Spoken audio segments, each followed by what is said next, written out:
संगत की तरफ से कुछ विचार हैं, कुछ प्रश्न हैं, उन्हें आप सुने। जब शरीर से आत्मा बाहर निकली तब बहुत घबराहट, भय, छटपटाहट महसूस हुई। इनको ऐसा अनुभव हुआ होगा। और कभी कभी बहुत शांति, एकदम शीतलता का अनुभव,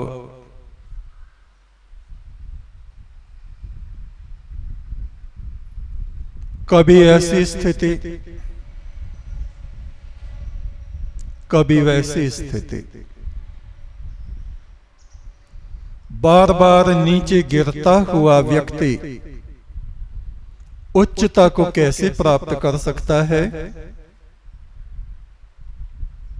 कैसे अपने गुरु को मना सकता है। गुरु तो माने ही हुए हैं, गुरु कोई नाराज नहीं है, क्रोधित नहीं है। तुमने चर्चा की है योग अवस्था की। निरंतर जब हम परम ब्रह्म का जप करते रहते हैं, मंत्र के द्वारा हमारे शरीर के भीतर एक वायुमंडल निर्मित होता है। 49 प्रकार की वायु हमारे शरीर में निवास करती है। उनमें उदान नाम की जो वायु है, उस उदान वायु के कारण हमारे शरीर में से ये आत्मा बाहर निकलती है। और तुमने कहा कभी कभी इस अवस्था में बड़ा भय, घबराहट, अशांति, उद्विग्नता, ये हमारे मन के ऊपर छाए हुए विचार होते हैं। कभी विषयुक्त विचार,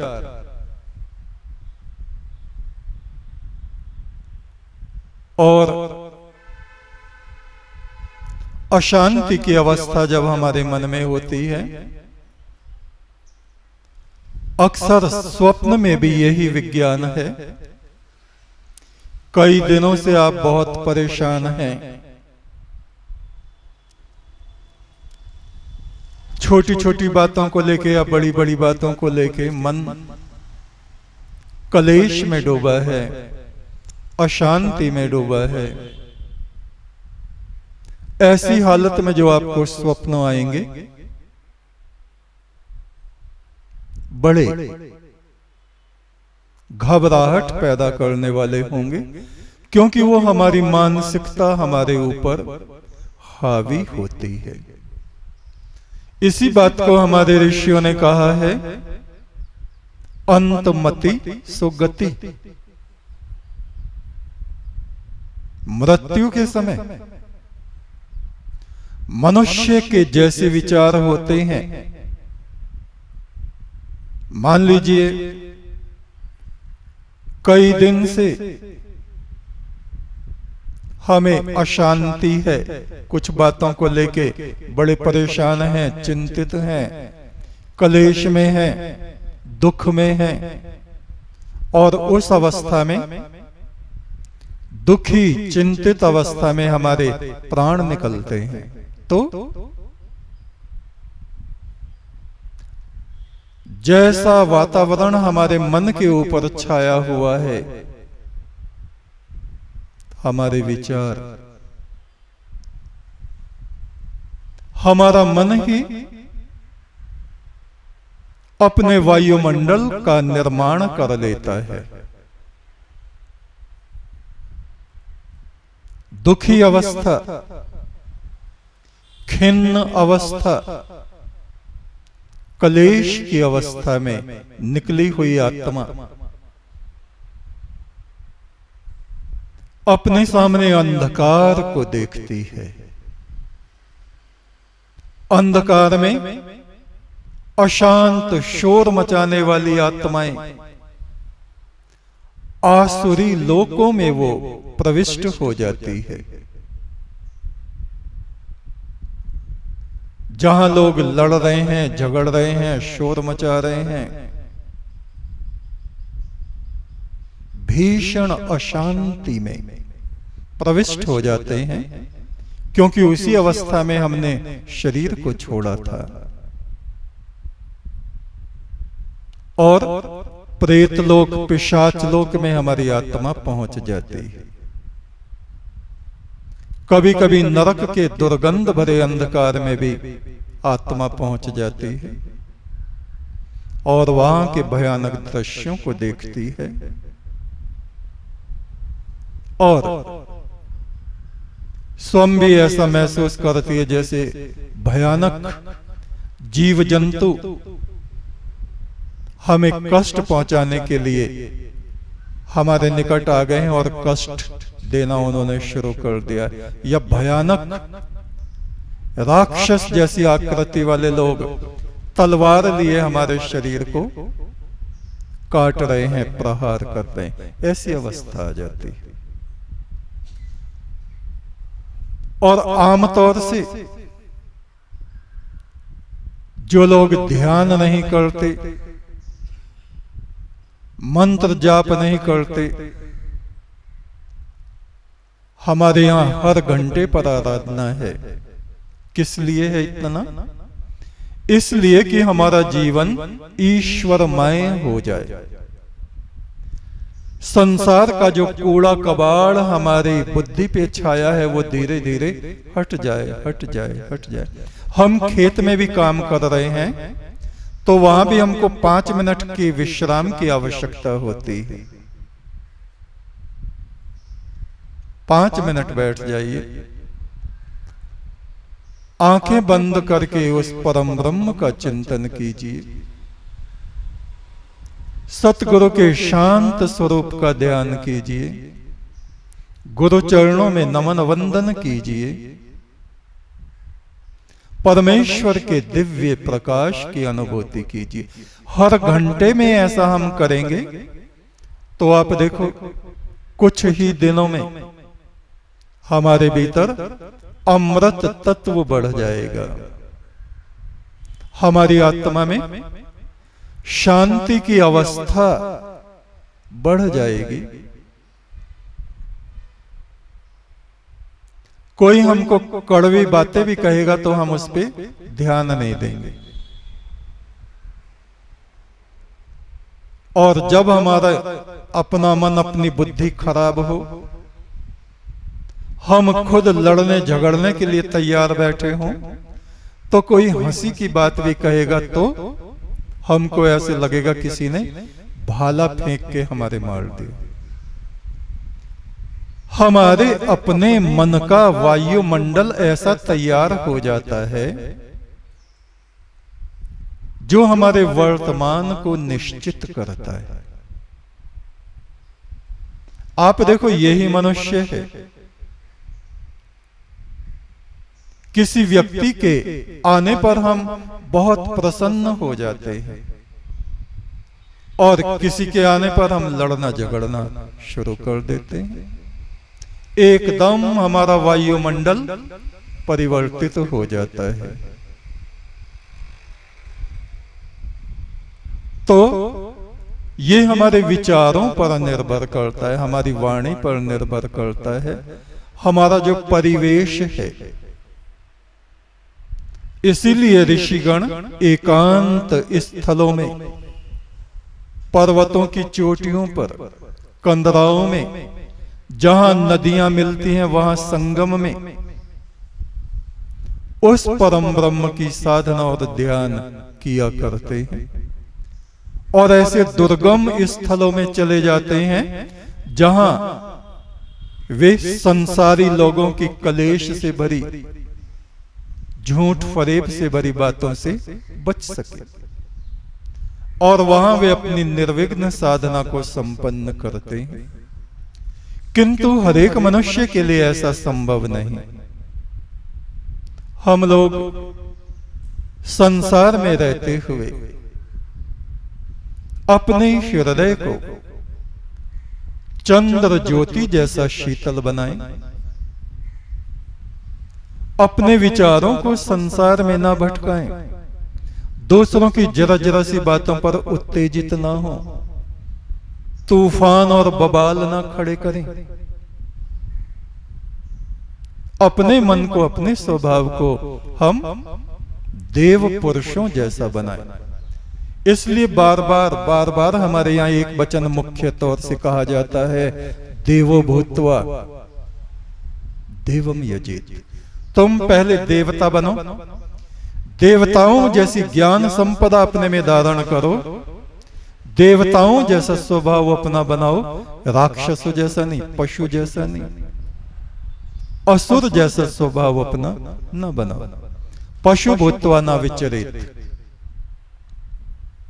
देवो भूत्वा देवम यजेत। पहले शिव बनो। शिव हमारे विचार कल्याणकारी हों, हमारी वाणी या तो मौन को धारण करे या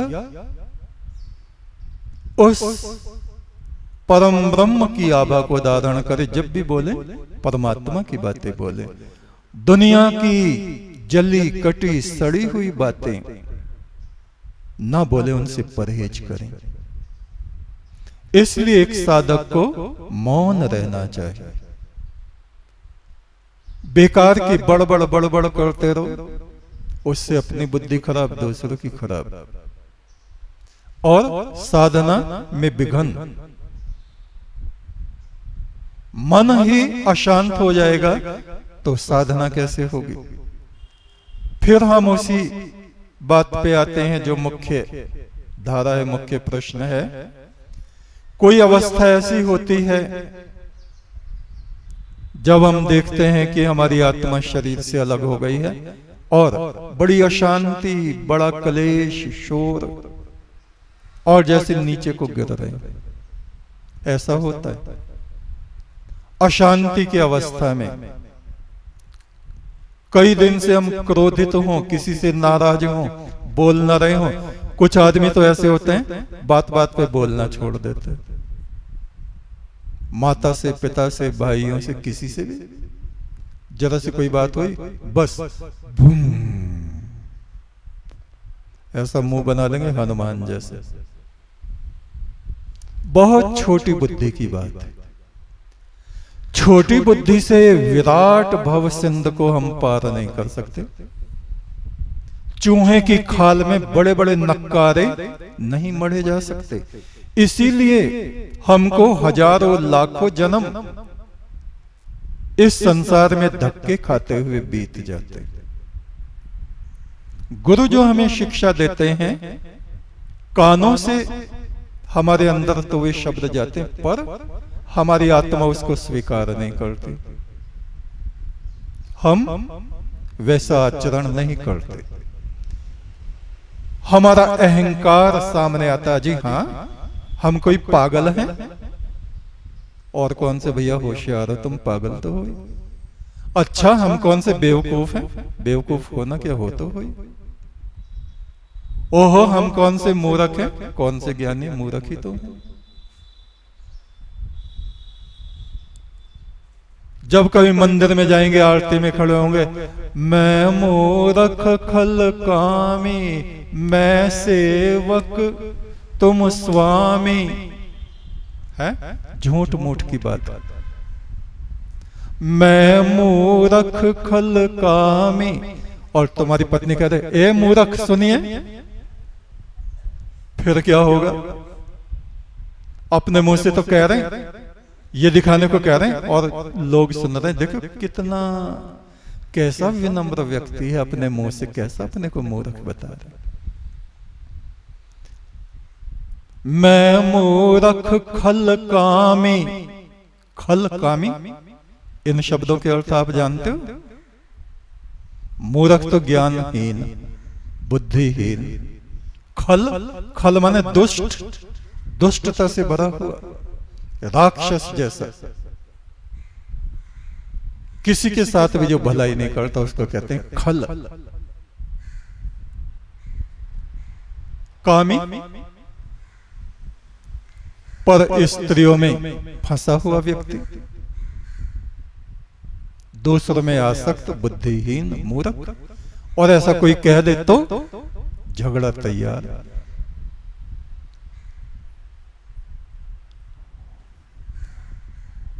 तो हमें देखना चाहिए हम हमारी स्थिति कहां पर है। सबकी, एक दो की बात नहीं, पूरा मनुष्य समाज ऐसा ही है। हां, जो साधक हैं उनको अपने मन को, इंद्रियों को साधना चाहिए, नियंत्रित करना चाहिए और देव स्थिति को हमें प्राप्त करना चाहिए। अपनी भावनाओं पे हमें संयम होना चाहिए, अपनी वाणी पर संयम होना चाहिए, अपने कर्मों पर हमें संयम होना चाहिए। तब ही हम साधक बन पाते हैं, सच्चे साधक बन पाते हैं।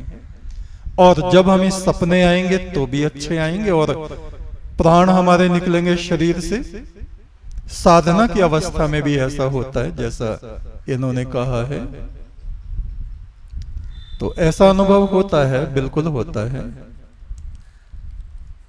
और उस समय जब हमारी साधना बढ़ी हुई होगी, साधना केवल माला फेरना नहीं, हमारा चित्त, चित्त की निर्मलता जब होगी, क्रोध हमें जब आना कम हो जाएगा, दुनिया भर की बातों में जब हमारा दिमाग जाना कम हो जाएगा, केवल परम ब्रह्म में हमारी स्थिति होने लगेगी, तब की बात है।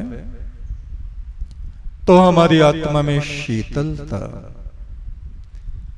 चंद्रमा जैसी ज्योति का उदय होगा।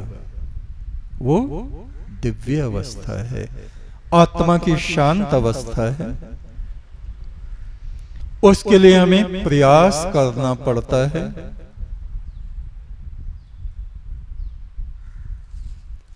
जब हमारा अपना मन ही पवित्र हो जाए, शांत हो जाए, तो फिर सारा संसार हमें शांति से भरा हुआ दिखाई देने लगता है।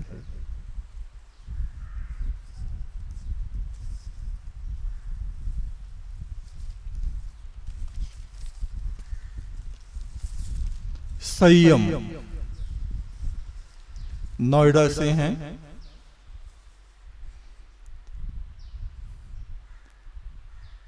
गुरुदेव जी श्रीमद् भागवत में श्री कृष्ण जी की दिनचर्या का वर्णन आता है कि वे ब्रह्म मुहूर्त में उठते थे,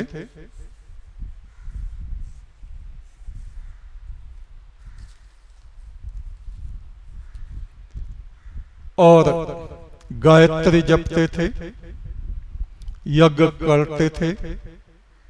इसी प्रकार का वर्णन श्री राम के लिए भी आनंद रामायण में आता है। आपकी दिनचर्या का वर्णन भी धनपति जी ने किया है, जिससे हमें पता चलता है आप बहुत कम निद्रा लेते हैं। नहीं, मैं तो बहुत सोता हूं, कम नहीं।